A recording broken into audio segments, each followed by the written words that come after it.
आपका नाम? मेरा नाम राजेंद्र सुरेश केवट है। अच्छा, ये आपकी फैमिली है, इनका नाम? ये मेरी वाइफ है, इनका नाम है शकुंतला राजेंद्र केवट। हाँ, तो आपने जो पुलिस स्टेशन में एसीपी डीसीपी कुछ दिनों पहले अर्जी डाला था कि आपके साथ एक 2.5 लाख का फ्रॉड हुआ है। हाँ। और जिनको आपने पैसा दिया है वो आपके करीबी थे क्या? हाँ, समझ लो मेरे आस पड़ोस में रहते हम दोनों, तो हम दोनों की जमती थी, एक साथ में आना जाना था और बैठक पे तो जाते मतलब उनके बुरे समय में आपने उनको हाथ किया, उन मदद का हाँ। इरादा रख के उनको मदद किया बिना ब्याज के? ऐसा था कि जैसे कि उनको मदद की जरूरत थी और धंधा चालू करना था प्रेस पैकिंग का, तो उसके लिए मैंने मदद कर दिया था उनको। तो आपने दोस्त और इंसानियत के नाते मदद किया, और कुछ दिनों के बाद वो भी पैसा आपने अपना दिया क्या दूसरे से निकाल के दिया? मैं दूसरे से निकाल के दिया, अपने से मेरे पास तो पैसा नहीं था। मेरा था जिस पार्टी से काम करता था उस पार्टी से पैसा मैं अपने भाई तो आपने दोस्ती खातिर आपने जो भी किया, मतलब उनको दूसरे से पैसा निकाल के दिया, और वो पैसा जब उनका काम होने के बाद में आपको लगा कि अभी इनका पटरी पे गाड़ी आया है, तो आपने वो पैसे का मांग किया, तो उन्होंने क्या कहा? उन्होंने 2 महीने का मुद्दल मांगा था। 2 महीना होने के बाद तो आस्ते आस्ते डाल मडल करने लगे, जब होएगा तो देगा, जब होएगा तो देगा।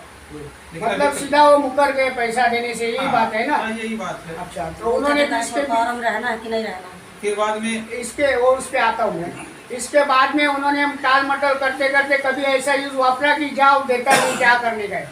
हाँ, जैसे कि जब ज्यादा बोलने लगा, भाई कभी देने का, मैं मुझे पैसा चाहिए, सामने वाला मांग रहा है, बोलते हैं कि जब होएगा मेरे पास तब देगा।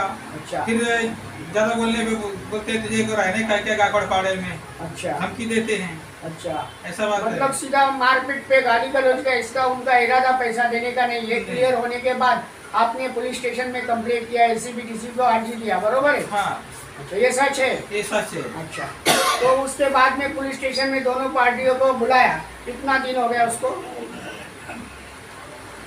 अभी 5-6 दिन हो गया है जो बुलाया था यहाँ अपना हिल लाइन पुलिस स्टेशन। हाँ, हिल लाइन। तो उसके बाद में वहाँ पे वो आया था क्या? हाँ, वहाँ पे आए थे वो। कौन ऑफिसर था वहाँ?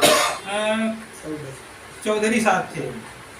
तो उनके सामने उसने क्या उनको बयान दिया कि मैं पैसा देता हूँ, क्या कोशिश करता हूँ, ऐसा कुछ बयान दिया क्या? हाँ, वैसा बयान दिया कि इनका पैसा नहीं है, इनको पैसा दे डाला हूँ मैं। अच्छा, सीधा मुकर गया इसका? हाँ, मतलब तो वो कोई पैसा नहीं है, इनको पैसा मैं दे डाला हूँ। अच्छा, जब आपने इनको पैसा दिया था सिक्योरिटी के तौर पे, आपको कुछ मतलब चेक या कुछ लिखा पढ़ी दिया था क्या आपको? सिक्योरिटी तौर पे मुझे चेक दिए थे। अच्छा, ये चेक है जो मेरे हाथ में है। अच्छा, और उनकी घरवाली थी, यही सिक्योरिटी था, बाकी कुछ तो ये नहीं। चेक आपने बैंक में डाला? हाँ, चेक तो दिया। बैंक से आपको क्या बताया गया? बैंक में तो समझ लो फेल हो गया, चेक पैसा नहीं था। मतलब वो बोगस चेक दिया आपको, झूठा चेक दिया टाइम निकालने के लिए?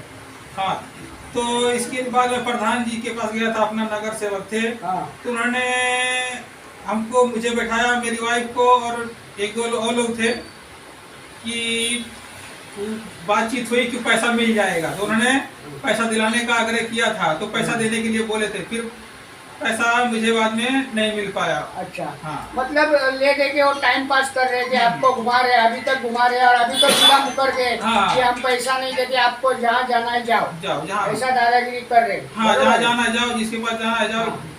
तो आपने शांति के हिसाब से, आप कानून कायदे को मानने वाले हैं, इसलिए आपने पुलिस की शरण ली। और पुलिस के एक आला ऑफिसर के सामने उन्होंने ऐसा बयान दिया, तो पुलिस का अधिकारी जो है चौधरी नाम का, जो स्टेटमेंट ले रहा था, जो केस, उसके बाद उसने फिर उसको डांटा या उसको कुछ मना नहीं किया? कुछ नहीं किया? उनको कुछ नहीं बोले, उल्टा हम ही लोग के वो, जिससे कि हमारी वाइफ बोलने लगी, आपने दिया, आपने खुद नहीं पैसा दिया, और हमको ही उल्टा पुल्टा बोल रहे हैं। तो आपके साथ भाभी थी, भाभी क्या हुआ उस दिन वहाँ पे? तो मैं बोली वहाँ कि ये झूठ क्यों बोल रहे हो, तो मुझे चुप कराया गया वहाँ। अच्छा। बोलते कि तू क्यों बोलती है बीच में? मैं बोली क्यों नहीं बोलेगी, मेरी पति है तो मैं बोलूंगी ना। हाँ, तो बोले कि क्या बोला, तू नहीं बोल सकती है इसमें। मैं बोली क्यों नहीं बोल सकती हूँ, आप लिए हो तो मैं बोलूंगी जरूर। तो बोलते ज्यादा बोलेगी तो मैं अपने बहू को और अपने औरत को बुला के तेरा बाल खिंचवा के यहाँ से नीचे लेके जाऊंगी। अच्छा, ऐसा बोले। और फिर वो उनसे सर से भी बोल रहे हैं, सर इनको बाहर निकालो, ऐसा। एक मिनट साइड है, अभी मैं एक प्रश्न पूछूंगा। तो उसमें बोलना कि आने वाले समय में हम तो पैसा मांगेंगे या कानून की मदद लेके कुछ ना कुछ करेंगे पैसे के लिए, क्योंकि ये पैसा जो है हमने ब्याज से दूसरे से मांगा है, तो वो हमें प्रेशर कर रहा है, वो प्रेशर कर रहा है। वो पैसा निकालने के टाइम में मैंने दोस्त के खातिर अपना घर वहाँ उसके पास गिरवी रखा, कागज रखा, और आज मैं वो दोस्त बोलता है कि मैंने उस टाइम पैसा ब्याज से नहीं दिया, पर मेरा पैसा इतने समय से तुम्हारे पास है तो मुझे ब्याज दो या एक्स्ट्रा पैसा दो। तो मैं ना घर का रहा ना घाट का रहा, तो मुझे इसके लिए पैसा मांगने जाए तो धमकी भी दी जाती है। मेरे आने वाले समय में ये पैसे के खातिर मेरे परिवार को और मुझे जान से मारने की या कोई झूठे केस में फंसाने की शक्यता है। तो उस दिन पुलिस स्टेशन में उसका रवैया ऐसा देखा गया और पुलिस ने उसको रोका नहीं। पर क्या आपको लगता है कि उस आदमी की वजह से आपका जो स्वातंत्र है या आपके जान मान को धोखा हो सकता है?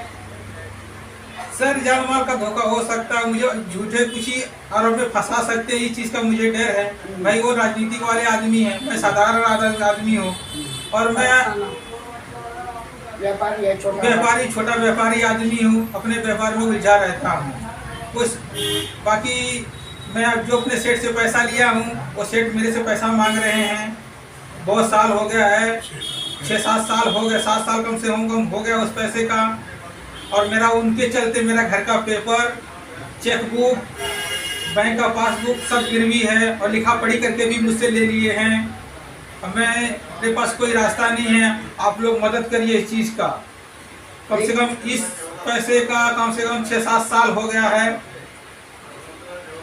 आगे चल के आप अगर हिलैंड पुलिस स्टेशन के ऑफिसर या उनके कुछ लोग उसने अगर पैसा ले दे के कुछ दबाया होगा, तो क्या पुलिस के बड़े ऑफिसर के पास आप आने वाले कुछ दिनों में अर्जी डालेंगे क्या? डालेंगे सब, अर्जी जरूर डालेंगे।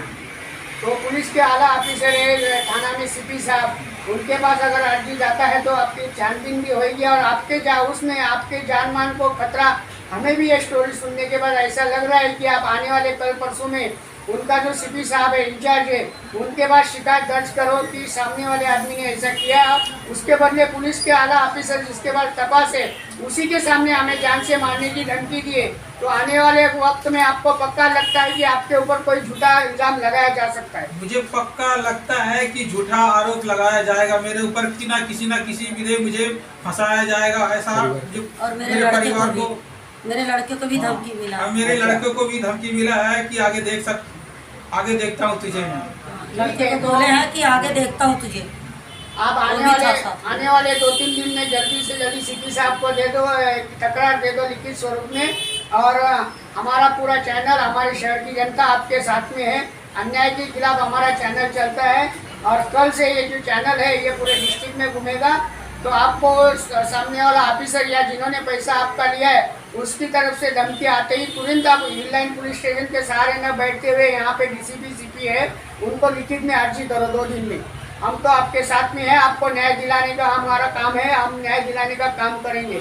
डरने की बात नहीं है, आपकी मेहनत का पैसा है, हम सब आपके साथ में है। त्याचं नाव अर्जा याच्यात आलं ना परवानगी हे घेणार नाही। भाभी जी, एक आखिरी प्रश्न है कि आप गायकवाड़ पाड़ा में रहते हैं और आपके पति के एकदम जिगरी दोस्त थे, उन्होंने कुछ व्यवहार किया था दोस्ती की खातर, उन्होंने आपके पति ने पैसा जो निकाल के दिया था और जिसने पैसा लिया उन्होंने फिर दादागिरी किया, वो पैसा देने से मुकर गया। तो हाल ही कुछ दिनों के पहले आप और आपके पति आपको लेके पुलिस स्टेशन गए थे और वहाँ वो आदमी आया था, तो क्या कहा उसने आपके सामने और उसका नाम क्या है? नानेश्वर करवंदे भाऊ वहाँ मेरे आदमी के साथ बात कर रहे थे। वो बीच में मैं बोली, झूठ बोल रहे थे कि मैंने पैसा नहीं लिया, जा नहीं दूंगा। तो मैं बोली झूठ क्यों बोल रहे हो? तो उतने में बोलते हैं तू बीच में मत बोल, नहीं तो अपने औरत को और अपने बहू को बुला के तेरा बाल खिंचवाते हुए नीचे लेके जाऊंगा, ऐसा बोले मुझे। और मेरे लड़के को भी बोले कि तू ज़्यादा मत बोल, नहीं तो तुझे भी बाद में देख लूँगा। मतलब अभी हाल फिलहाल आप गायकवाड़ पाड़ा में जो है असुरक्षित है और खतरे में है। हाँ। एक तो नेकी करो और दरिया में डालो, हाँ। आपकी हो गई है। हाँ। पैसा भी नहीं देने का, ऊपर से आपको जान से मारने की, केस में फंसाने की, आपके सामने आपको पति को धमकी दी गई है। हाँ। तो आप दहशत में है। इसके ऊपर आप जल्दी से जल्दी पुलिस के आला ऑफिसरों से कांटेक्ट करने वाले हैं क्या? हाँ, हमको मदद चाहिए, हम करने वाले हैं। एडिटर नाम ये सब डाल